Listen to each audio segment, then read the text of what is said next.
Salut. Tu veux quoi? Hein? Le McDonald's, c'est pas ici. Ça va, t'énerve pas. Je te dirais bien de rentrer, mais le problème, c'est que, vu la taille du cadre de la porte, je suis pas sûr que tu passes. Vas-y, t'as qu'à essayer si tu veux. Ouais, en fait, on sait pas si t'es debout ou si t'es assis.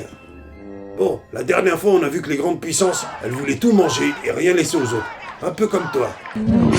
Fais attention parce qu'en France, on peut te manipuler sur Internet. Si, le gouvernement, il a mis en place un site Internet, on te manipule. Ah oui, parce que le gouvernement, il dit toujours la vérité. Écoute ça. Des soldats se sont fait trouer pour aller soutenir un pays où il n'y a pas un seul intérêt économique. Pas un seul. Vous connaissez le Mali? Bah là, en fait, Manu, il se fout de ta gueule. Il y a des ressources très importantes de pétrole et de gaz qui sont sur les 3 frontières, c'est-à-dire qui se trouvent sur la Mauritanie, l'Algérie et le Mali. Pas un seul. L'or est en exploitation et permet de sortir à peu près 50 tonnes par an d'or en moyenne sur les 10 dernières années. Il n'y a pas un seul intérêt économique. Hé, Manu! Tu descends? Pourquoi faire? Ouais, il descend dans les sondages. Manu, pourquoi est-ce qu'on a été au Niger?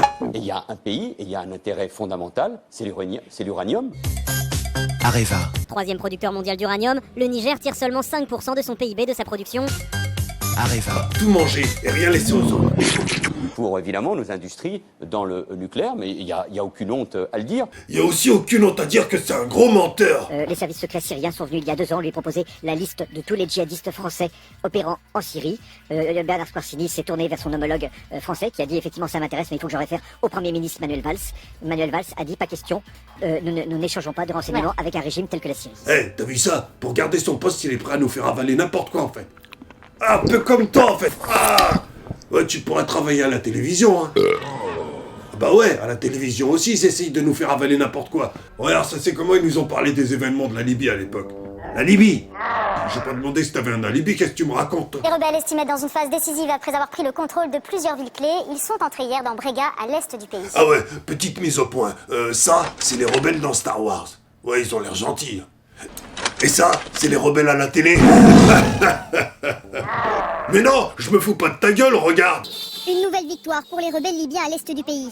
Après des semaines de violents combats, ils viennent de reprendre le contrôle d'une partie de Brega, jusque la poste avancée des pro-Kadhafi dans la région. Ah, là, ça va pas du tout, faut appeler Nadjat, hein, parce que là, en fait, là, France 2, ils nous manipulent. Ouais. En 2007, selon l'Académie militaire West Point aux États-Unis, les combattants qu'on trouvait en Irak, ils venaient principalement des villes de Tarna et Benghazi à l'est de la Libye. Désormais, les insurgés tiennent les villes en rouge. Les gens que les États-Unis ils ont montré que c'était des méchants en 2007, ils les ont aidés à renverser Kadhafi en 2011. Ils se foutraient pas un petit peu de nos gueules? Pour la Maison Blanche, le régime libyen est de plus en plus isolé.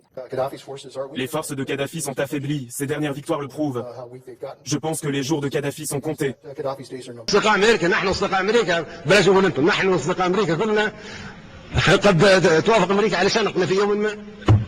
En fait, ils ont flingué la Libye pour prendre tout le pétrole. Mais ouais, tu crois quoi, t'arrives en retard? Nous, sur Terre, on a des gens encore plus pourris que toi.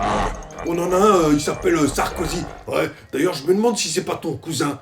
Ouais, il te ressemble pas physiquement, mais en fait, il est aussi pourri que toi de l'intérieur. Lorsque nous sommes intervenus en Libye, quel est le pays arabe qui était à notre côté? Le Qatar. Beaucoup de migrants sont originaires d'Afrique subsaharienne et du Moyen-Orient, en particulier de Syrie et d'Irak. Ils prennent tous les risques pour gagner l'Europe en passant par la Libye, profitant du chaos régnant dans le pays. Il provoque le chaos en Libye et après il fait des blagues sur ce qu'il a provoqué. Il y a une canalisation qui explose. Elle se déverse dans la cuisine. Le réparateur arrive et vous dit j'ai une solution. On va garder la moitié pour la cuisine. On va en mettre un quart dans le salon, l'autre quart dans la chambre des parents, et si ça suffit pas, on en réserve la chambre des enfants.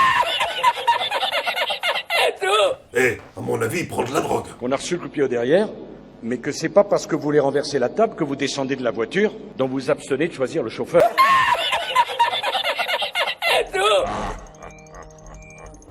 Attends, c'est pas le seul. Les combattants de Daesh, eux aussi, ils prennent de la drogue.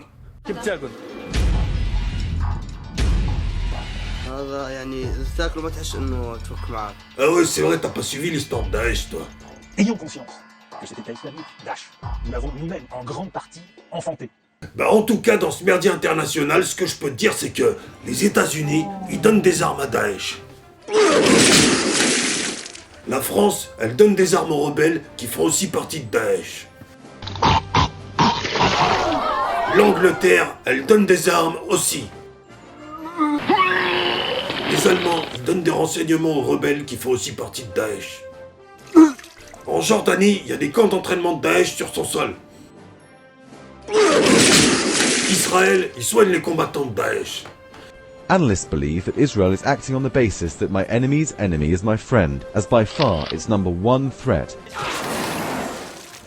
La Turquie laisse passer tous les terroristes pour se rendre en Syrie, et en plus de ça, ils donnent des armes à Daesh. C'est une vidéo qui semble embarrasser les autorités turques. On y voit des armes dissimulées sous des médicaments dans des camions, les véhicules étant affrétés par une organisation humanitaire œuvrant en Syrie. Les images datent de janvier 2014. L'Arabie Saoudite, ils fournissent des armes à Daesh et ils leur donnent de l'argent. Le Qatar, il fournit des armes et il donne de l'argent à Daesh. Et en plus, ces salauds, ils ont racheté le PSG. C'est marrant, c'est que tous ces pays qui ont participé à ce merdier international, eh ben ils étaient là le jour de la marche du 11 janvier 2015 en France. En fait, si tu veux, c'est comme si tous les dirigeants de ces pays avaient pissé dans un bocal et après le mélange, on l'avait injecté dans les combattants de Daesh. Ah, tu me crois pas? Regarde ce que ça fait si on l'injecte dans un chat.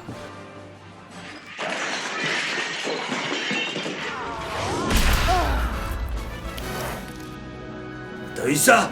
Alors imagine dans un combattant de Daesh, c'est pour une histoire de gaz. Hein? Du gaz. Oh le salaud! Il a lâché, mais non, pas ce gaz! Oh le salaud! La fenêtre!